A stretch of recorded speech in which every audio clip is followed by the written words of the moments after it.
Welcome, family, to Kingdom Academy Podcast, a community of like-minded daughters of the King who love the Lord, abide by His word, and submit to kingdom help that is healing, equipping, launching, and prospering in business and ministry.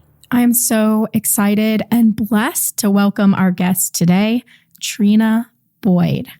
This is a dear sister in the Lord who I have learned so much from, and I love fellowshipping with her and talking kingdom business. So what she is about to share with you on this episode is some really amazing, really helpful things. It's a lot of things that Trina finds are things we don't always think to look for when we're looking to finance or find financial growth strategies for our businesses. But Trina definitely thinks outside of the box, and that is just one of the many things I love about her so much. So we're just going to jump into this episode and let you get all the blessings and juicy tidbits of what she's about to share. So enjoy. I would love for you to share about women in power and the origins of women in power and how it came to be and how the Lord called you into this type of kingdom business, especially focusing on women. Yeah. So Women in Power is a nonprofit organization. And what I do with Women in Power as the founder, I help women in business with startups. So Women in Power actually started with helping women with startups. So that was the very first class that I had was actually helping, and this was close to 10 years ago, actually helping women with starting their businesses. And then from there, it exploded last year, actually, overnight. God did it. He did it. So I've been helping women with grant writing, government contracting, and business credit. Okay. So grant writing, business credit, and then government contracting. Oh, yes. I sat in on one of those ones too. What is the grant writing? Like, how does that work? And why would a woman want to look into doing that? Yeah, a lot of women are, especially African-American women, are underfunded. So one of the things is a lot of women reach out to me for getting money for their businesses, for startups, to scale, just for pretty much anything that they're needing funding for. You can actually get a grant for. Also, I deal with nonprofits. So if you're a nonprofit organization and you're looking to get that funding for your nonprofit, that's one of the reasons, the main reason that you want to actually come on to a class is to learn how to write them yourself, like learn how to write grants yourself for your businesses and your nonprofit. Because one of the things I have learned over being in business over 10 years is that it costs money to pay someone to write a grant for you. And you're going to spend thousands of dollars just for someone to write the grant for you versus you learning how to write the grant yourself. You can submit the grants, pretty much, yourself. So that's why you want to learn how to do it yourself versus paying someone. Yeah. And then you can do it more often too. You can right. submit for more than one and you don't have to keep paying every single time. Right. And I will tell you the easiest grant to write is for for-profit businesses versus a nonprofit. Wow. So when it's for-profit business, you said startups, can you also get grants for entrepreneur-based, like service-based businesses? Yes. Yep. Okay. You can actually. One of the websites that anyone can go to as a small business is Hello Alice. So Hello Alice is a really popular website where you can go and apply. They have grants every single month, sometimes multiple grants available where you would go in and write the grant and apply. Their grants they have ranges from $1,000 to $10,000 per grant. Wow. That's amazing. And then I can say this about Trina because I have sat in on some of her workshops in person when I used to live in Charlotte, which is where she's founded at. But also, I've sat in on her virtual classes, and she's an incredible teacher and instructor. The first time I ever sat in on one of her workshops, not to make you feel awkward or weird, but I was blown away by the information that I got in that one workshop. Like, a lot of times you sit in on a workshop or class or teaching, and you can tell the person that's teaching it is giving you they're dropping little breadcrumbs for you. But Trina, like, drops the whole load of information. Like, the whole treasure trove is given to you. And she makes it really easy to understand. She does really good at step by step and walk through kind of concepts. So, like, getting in on one of her workshops is, I promise you will glean treasures from it for sure, for your business, for your nonprofit, for any ideas that you have. And I think it's amazing to learn how to do things for yourself in business, because I've had to learn how to do that too. And I almost said unfortunately, because it's time consuming. But now when I look back on it and I see the things that I've learned, I'm so thankful that I did spend that time learning those things. Because now, even if I hire people to take over those positions, I still will always know what's going on. Right. Because I understand those things and I learned them, which is so valuable.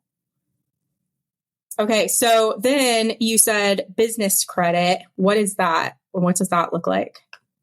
Yeah. And I want to kind of address the time consuming part with grant writing, because you're correct. Okay. It does take time.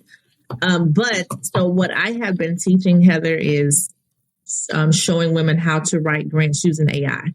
So the grant writing class I did in February literally took 30 minutes to write that grant. And that one was for $60,000. Wow. Yeah. So AI will save you a lot of time. A lot of big corporations have been using it for years. And a lot of small businesses are now just hearing about, AI and how to use AI to write grants, or just to use AI in general. So, yeah. Wow. Yeah. So potentially you could make $60K in 30 minutes. That's kind of whoa. Right. What else can you do that in? Put yourself out there. Yeah. And it's legal. Right. It was a Barclays grant. I think it's still open. It's Barclays, wow. The credit card company. Mm-hmm. Yep. Wow. Who's that for? What's that cover? That's for small businesses. So you just have to a small business, and on a federal level, you just have to be under, I think it's $5 million for a small business. So yeah, and that's the only requirement for that grant. That's amazing. And that's another thing. A lot of these grants have requirements, but they have different requirements. So no matter where you're at, you can find grants that have requirements for where you're at, whether you've launched a business, whether you're making millions, whether you're just starting out, there's grants that cover all of it. Right? Yeah. So is there anything else that they should know about grant writing? No, that's pretty much it. That covers it. Yeah. Okay. All right. So then you teach on business credit. So what is business credit and why do they need it and how do they get it?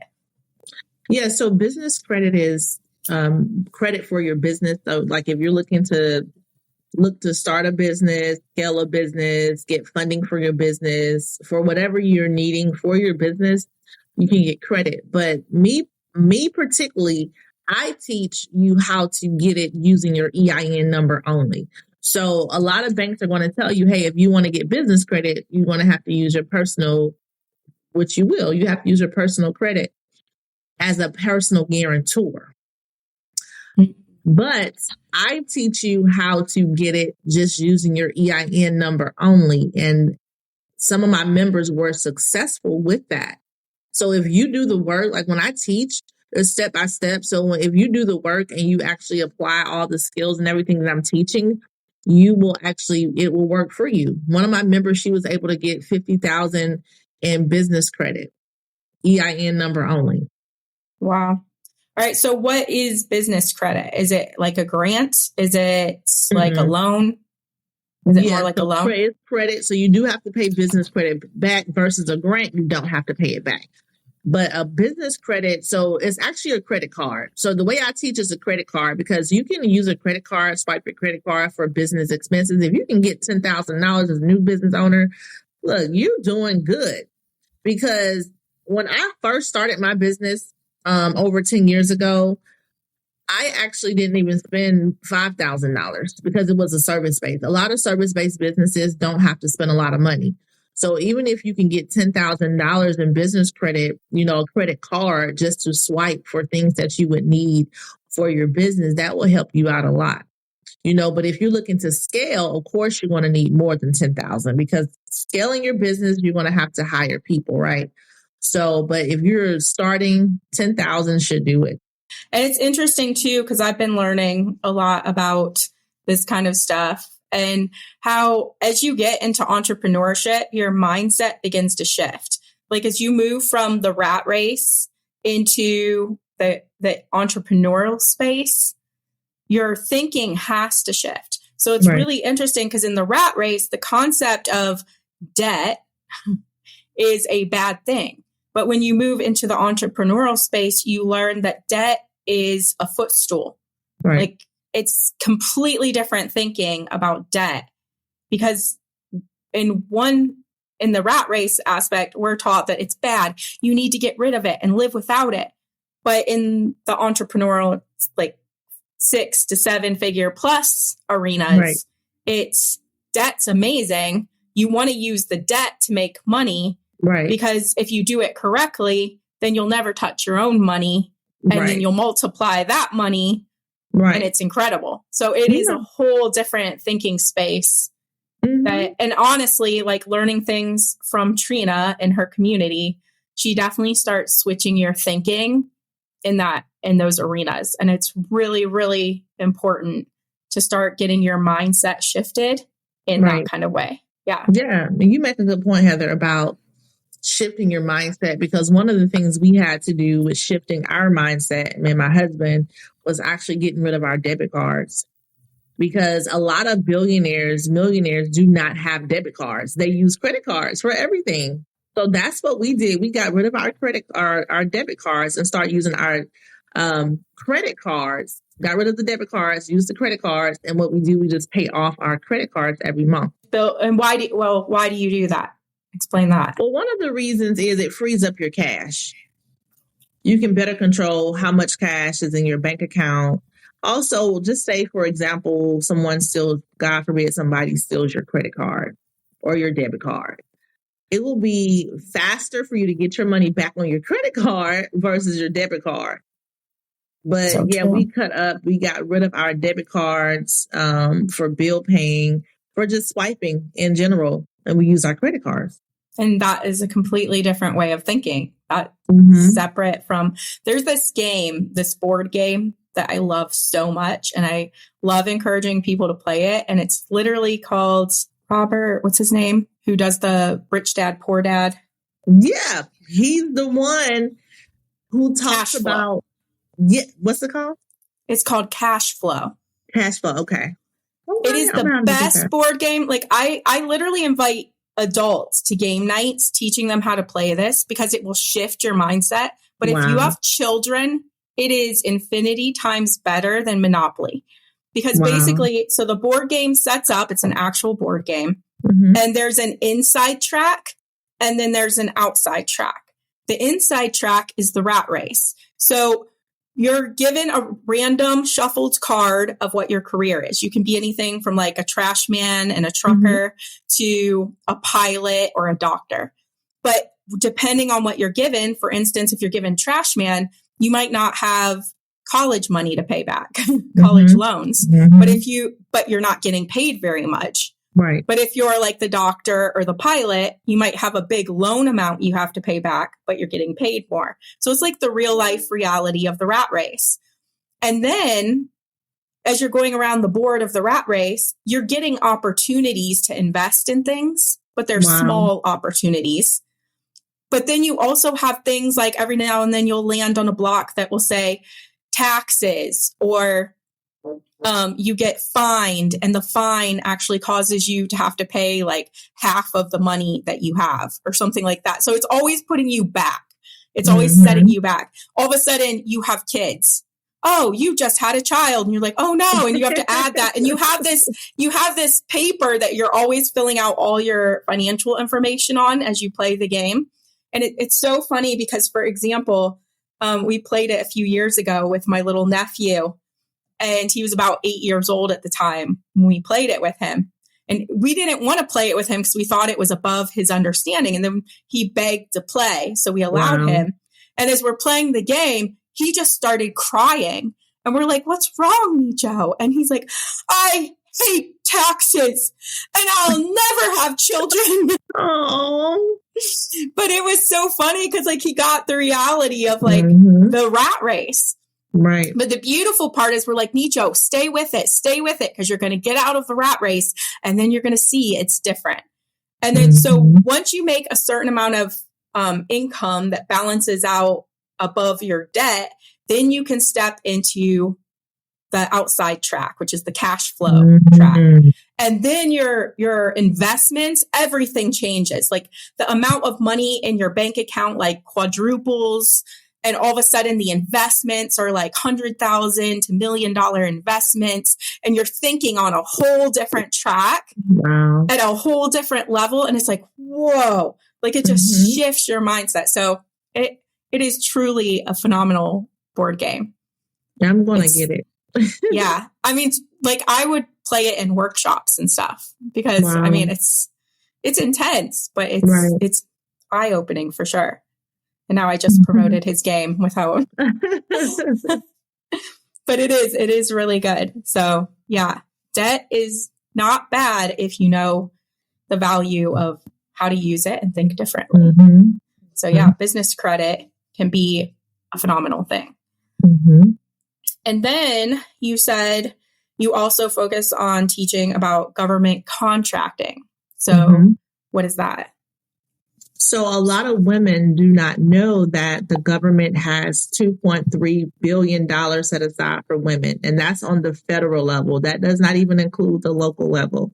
And they have to get rid of the money. And because I wrote a grant for trying to help women with, get into government contracting, the government was only able to, meet that goal twice. So I'm like, a lot of women don't know about government contracting, or maybe they know and don't know how to get into government contracting. So I wanted to add that piece because anytime you're doing government contracting, the average contract is going to be $1 million. But of course, if you were to get a contract, it's going to be minimum. I would say minimum, the contract is going to be 6 figures. So 6 figures for the contract minimum. And then if you get certain certifications, then now you can step into any contract. It's called that 8A certification. Once you get that certification, every single contract that you look at on sam.gov is going to be a multi-million-dollar contract. And so one of the things I teach women is how to tap into that. I also have the government coming in on Tuesday. I think it's Tuesday or Wednesday. Every first Wednesday, I talk about government contracting with Women in Power. But I have them coming in to specifically talk about how to get this 8A certification and answer any questions, about that. Yeah. So you said the average contract is $1 million. And then the minimum is 6 figures for the contract. What does that mean? So let's just say you say, I want to, get a contract in consulting. That contract, I can tell you, it will be 6 figures. As in the income of it is 6 figures?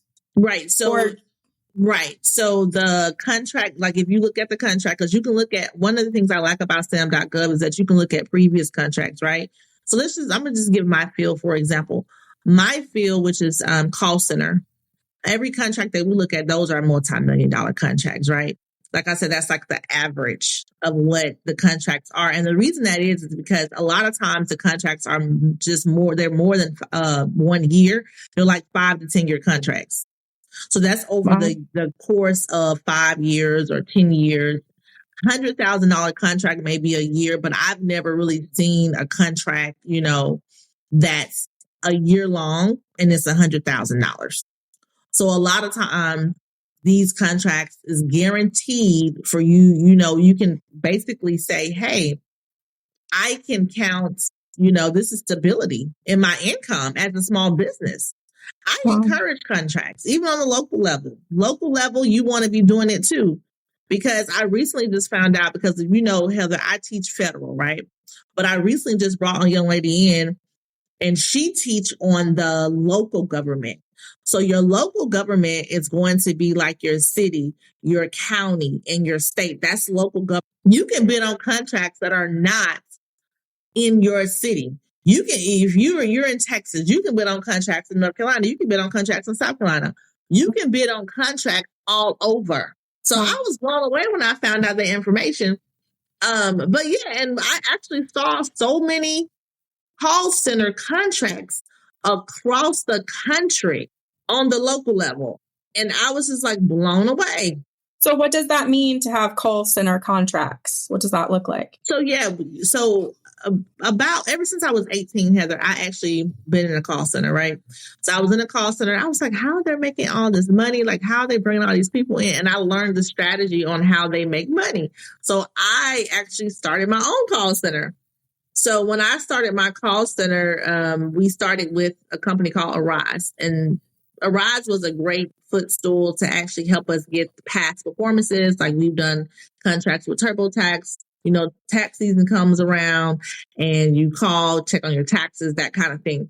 So we staff the actual call center agents to take those calls. And so once we get those past performances, now we take them to the government and say, hey, we have experience. We've been doing this, over close to 10 years. And now these are the contracts that we secured. And now we can show the government that we actually have done it. And so that's how they actually look at to see, in addition to our proposal, but that's how they actually see if they want to give you the contract. Okay. So depending on what you do, you can find contracts that you can fill based on what your skills are, based on what your business is, based on a business model you want to build. Maybe if you go in there and you look and you see a lot of these call center contracts, you might want to start a call center and start building that credit to your company, basically. Right. Or whatever business that you're in. You don't have to do call center. You can do whatever your niche is, basically. So if you are in real estate, the government buys real estate. They lease it, and you lease it out to them.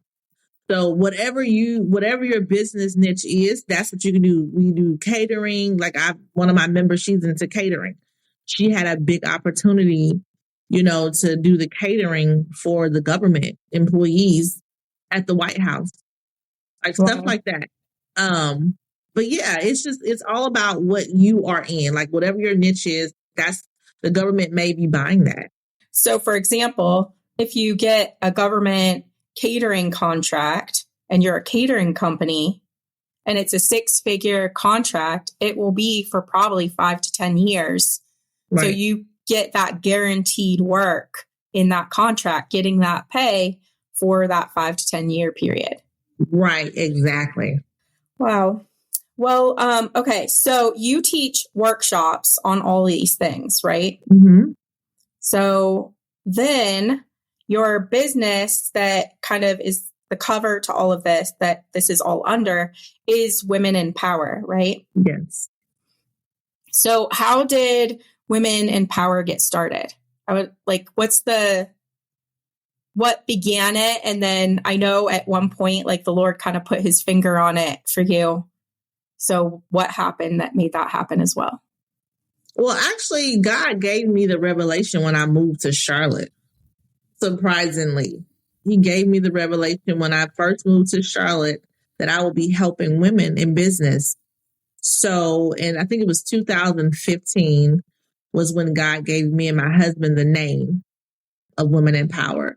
And so from there, God has been really just guiding my steps on things that I need to do with Women in Power. The first event that I had was a brunch. I had over 500 tickets sold for people to come to the brunch. It was just amazing for what God did at that event. But yeah, since then, it's just God has really exploded Women in Power over the country. You know, of course, we started off in Charlotte. Now we're in over 20 different states of membership with Women in Power. So I'm just excited for what he's doing. And I'm just trying to really be obedient to what he wants me to do and how he wants me to move with Women in Power.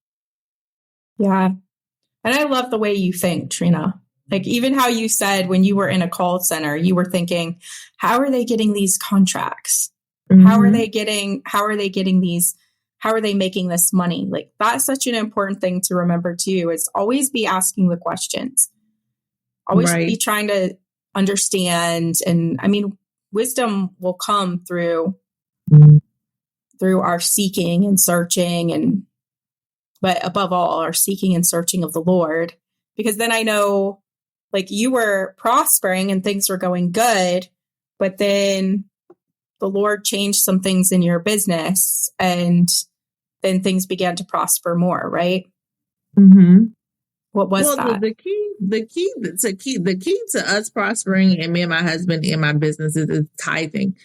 So one of the scriptures that I speak to God every day because it's a promise. Like he's not a man that he should lie, but he watch over his word to perform it.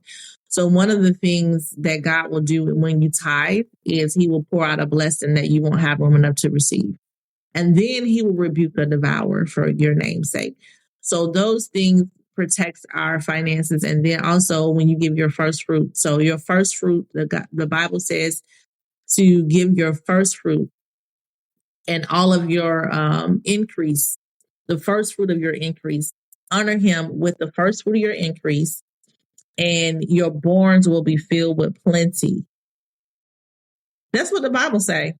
Yeah. That's what God is saying. You, in order to get to that level, some people can't get there where they can say, hey, I'm giving my first fruit before I pay my bills. Can you honestly say, if you're listening to this, you can give your first fruit before you pay your bills and trust God with your finances because it's not our money. We're just stewards over it. So if you give your first fruit, God said your barns will be filled with plenty and your presses will burst forth with new wine. So that's what we started doing years ago. Amen. Yeah. But that's the key. It is. That's the key. It really is. I literally a few days ago, I was talking to the Lord about that and how there's a scripture in the Bible that says, commit your works to the Lord and your plans will be established. Mm-hmm. And so I was like, okay, Lord, like every day I pray and I commit my work to him. And I'm like, you show me where to go and what to do and I will do it. Mm-hmm. But I was like, is there another level to this, Lord? Like, what do you mean by commit our work to you? And I think for one, it's obeying what his word says to do. Mm-hmm. But also committing our works to him is us also working from a place of rest. Mm-hmm. We're working from a place where, how do we work from a place of rest? We trust him. Right. We trust that ultimately, like you said, Trina, it's his. Mm-hmm. It's not ours. So we're trusting him to take care of what's his, obviously. So of course he's going to, of course. And that's going to look like however his will is in that process. But also then we have to be dealt with. So the Lord will move through us as we steward the things he's called us to steward. But that can look different depending on what levels of growth we need still. So sometimes if you're going through a dry season or it seems like you're in the wilderness, that's not because God doesn't want to prosper your business.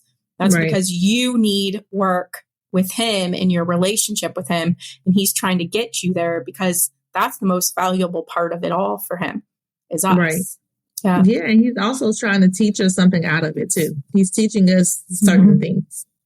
on how to, whatever it is. Like if you spend a lot of money, maybe he's trying to teach you, to just, learn how not to spend all your money, that kind of thing. Or, like, remember I was telling you with my mom, like her going into the hospital and stuff like that.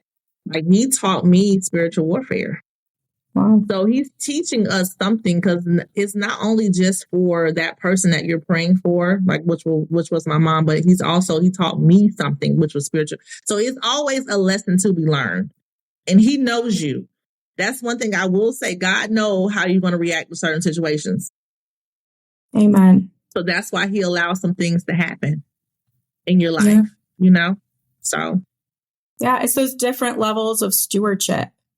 And there are levels. It's the same concept as growing from glory to glory, even in the things he's given us to steward, whether it's your spouse or your children or your family or your business or your ministry, whatever it is, there are levels of growth that we're going to constantly go through.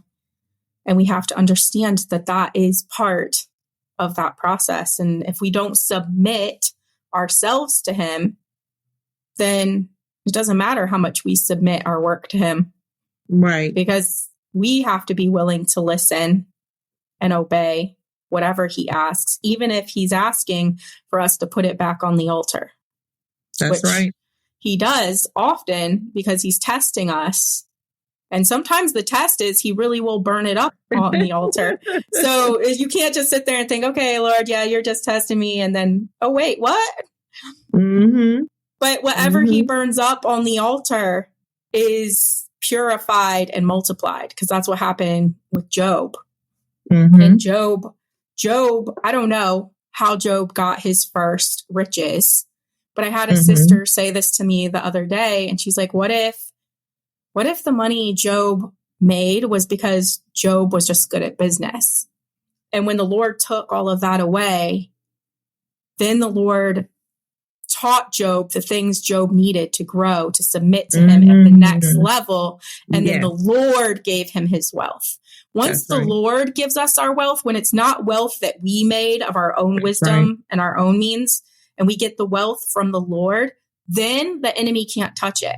The enemy could touch that wealth that Job had because it potentially was not of the Lord's, but of Job's own strength and means. That's right. So that burnt up on the altar. It actually burned up. But the Lord doubled what he had before when Job submitted himself to the Lord, and then all his works were established. Yeah, God is faithful in all those things. Where can people go if they want to sign up for your workshops, if they want to? What else is there with? Okay, so Women in Power, you can join all these workshops and stuff, but there's also a membership, right? Mm-hmm. Yeah. What does that look like? The membership, you get access to live classes, which is business credit, teaching you how to do that. Also grant writing and government contracting, like teaching you the strategies on government contracting, step by step. And then I also offer mentorship, like monthly mentorship and membership. So even learning all of these things, you get the group coaching, but you also get mentorship with me every month. So you can schedule that with me. And then where can they go to sign up for all of this? It's my membership is womenempowerinc.com. I will say March is going to be the last class for non-members for grant writing only. The grant writing classes that I teach is just for for-profit businesses and nonprofits. March 2024 is the last live classes. So what I'm going to be doing is launching a course. So that way everybody will have access to the information, because sometimes people who don't have the time or they're on a different time zone, they can't come. So having that course will have like an on-demand, situation where once they purchase the course, now they can actually start looking at the information. Oh, that's awesome. That gives a lot more flexibility. I love courses and like webinar kind of concepts. Yeah. Okay. So that's Women in Power, and that's how Women in Power Inc. everygoldnugget.com. And I'll have that link in the show notes so people can go there as well to find it so you don't have to keep rewinding if you're trying to do that right now. Yeah, so this was awesome, Trina. And then what would be some words of wisdom that you would have with all your experience in entrepreneurship and business? And two things. One, what would you do different if you started over? And two, what would you say to encourage the listeners in their business growth? Yeah, I would encourage them to just get started.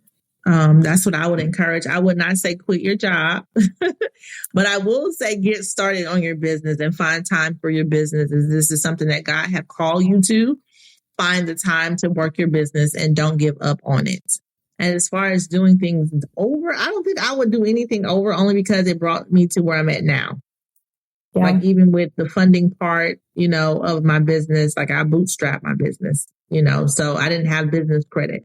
But I would, and the reason I say I would not do anything because God used me to teach others how to maneuver their business. So he taught me how, self-taught how to start businesses, self-taught how to do, start your 501c3 nonprofit, self-taught, the grant writing I took a course for. I took 2 courses and spent thousands of dollars on that. But like these things are sometimes self-taught, and God used my experiences to teach others. Because one of the things about me, Heather, I just do it and I make mistakes, but I overcome those mistakes. And then once I overcome those mistakes, now I can say, hey, this is the blueprint. So, yes, it's so amazing that you're saying that, because I literally was just sharing that with somebody the other day that I'm so thankful that I have learned all the things that I have learned. But a lot of other people are looking for shortcuts to those things.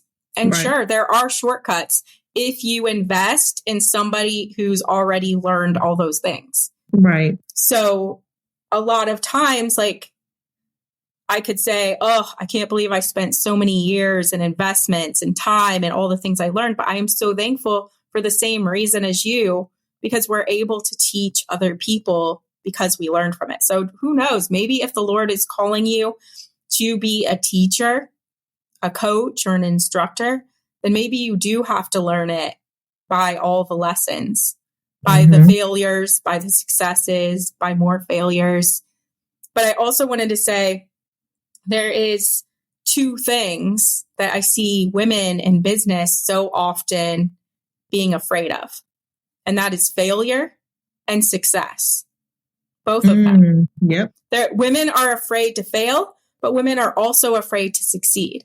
Women are afraid to fail because if they fail, then their identity gets wrapped up in it, and they think that, oh, well, then maybe I'm not qualified. And that's a lie. None of us get qualified without failing and falling on our faces multiple times. And 2, success can be terrifying because you think, oh, well, if I start succeeding, then I'm going to have so much more on my plate. So I've seen women who are actually, they think they're afraid of the fear, and we find out they're actually afraid of the success, which is so shocking, but it is true. And there's nothing to be feared in either one if you fear the Lord alone. That's right. So fear the Lord. Learn how to understand that the Lord is in charge. If you submit your works to him, then he's in charge. There's nothing to fear.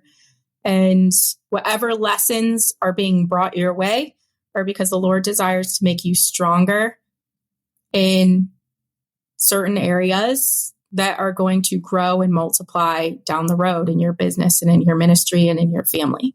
Well, thank you so much, Trina, for being our guest. This was awesome. I'm so excited. We finally got you on, and hopefully we can have you on again in the future. Thank you for having me.